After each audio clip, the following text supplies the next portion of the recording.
Thanks for joining us on Como News Radio. And we're coming up, 12 minutes till we tick out at the top of the hour. Appreciate your hooking up, hanging on here. So I did my commentary on this today, and it's some more antics going on over in Kitsap County. And it's basically, it comes down to the difference. What is the difference between a distracted driver and... Thanks for joining us on Como News Radio. And we're coming up, 12 minutes till we tick out at the top of the hour. Appreciate your hooking up, hanging on here. So I did my commentary on this today, and it's some more antics going on over in Kitsap County. And it's basically, it comes down to the difference. What is the difference between a distracted driver and an inattentive driver? And what I said it is that over in Kitsap County, it's the difference of not having to share the money that you get from ticket fines with the state, because prosecutors in Kitsap County are pushing for a new ordinance for inattentive driving that comes with a $124 fine. And because it would be local, well, then the money wouldn't have to be, every penny goes into the county coffers. So they're talking about making some money off of this. We've already got distracted driving laws on the books. So inattentive driving as a county ordinance. Thanks for joining us on Como News Radio. And we're coming up, 12 minutes till we tick out at the top of the hour. Appreciate your hooking up, hanging on here. So I did my commentary on this today, and it's some more antics going on over in Kitsap County. And it's basically, it comes down to the difference. What is the difference between a distracted driver and an inattentive driver?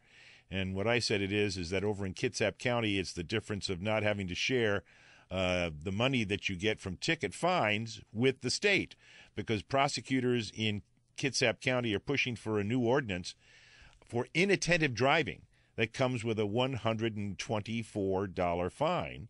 And because it would be local, well, then the money wouldn't have to be, every penny goes into the county coffers. So they're talking about making some money off of this. We've already got distracted driving laws on the books.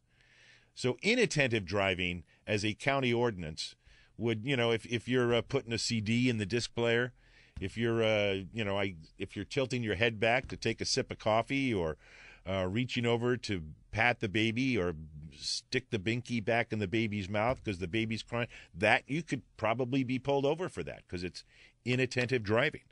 We are joined here on Newsline PM with attorney Ryan Witt. How are you today, sir? I'm doing well. Good afternoon. I think this is just nuts. Well, I'll give you my commentary on it, I guess.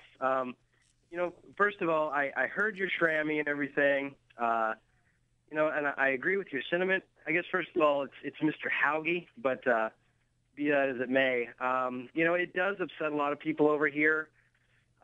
Just because it feels to most people that this is being used as kind of a button on a cash register. And as you mentioned a moment ago, there are laws in place for this. And what this will be used for is kind of a, it's really a resource generator, a revenue generator. And it is upsetting people over here in the system that I've spoken with. So, because let me get this, make sure we've got this, spread out correctly here. What the county officials are saying is that, well, this is going to benefit the motorist because if you get a ticket for inattentive driving and it's a local ordinance, it won't go on your driving record. That's number one. And number two, they're saying if you get a ticket for inattentive driving instead of a ticket for distracted driving, the fine is going to be considerably less than what you'd have to pay than if you were in violation of the state's distracted driving law, correct? That's correct. Okay. So, but the offense remains the same.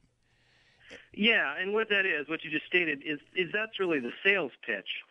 And it's true. It's an enticing thing. But, a lot of people that come into the traffic court that want to contest a traffic hearing, it's their one day in court.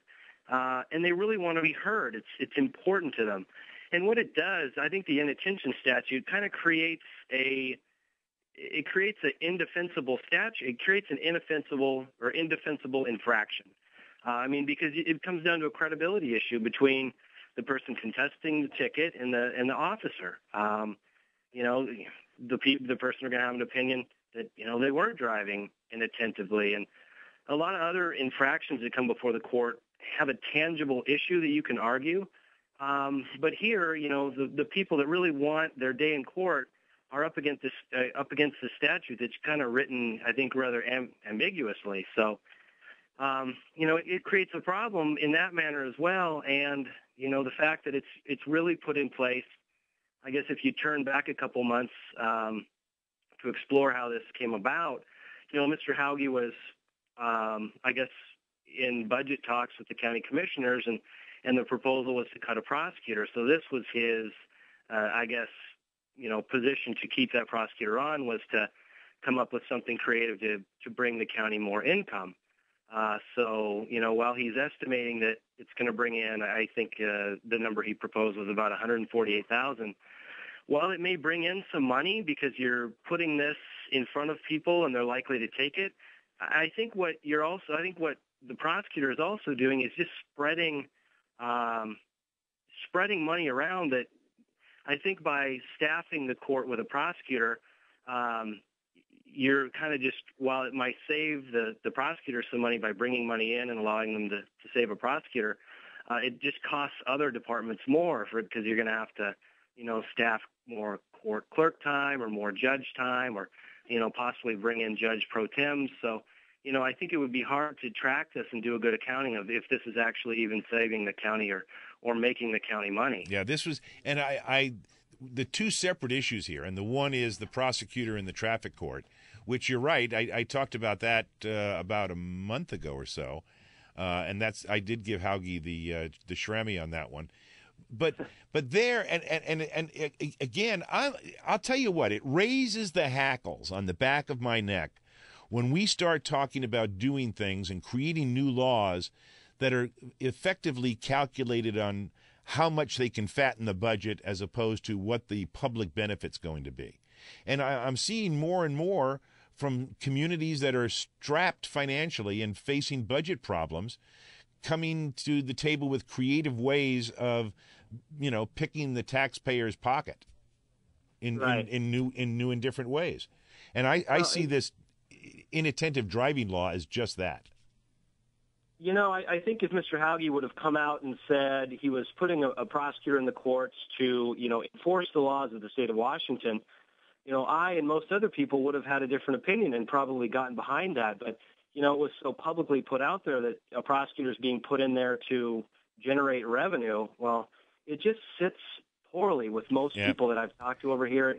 Just as you said, it feels like, to save one prosecutor, everyone else is, in essence, being taxed more. Yep, getting screwed over one way or the other. Attorney Ryan Witt, I thank you very much for, not only because you agreed with me, but because you were here.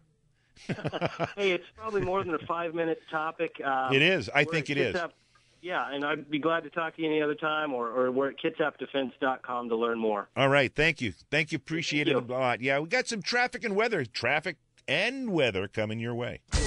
Como AAA traffic and weather every 10 minutes on the 4s.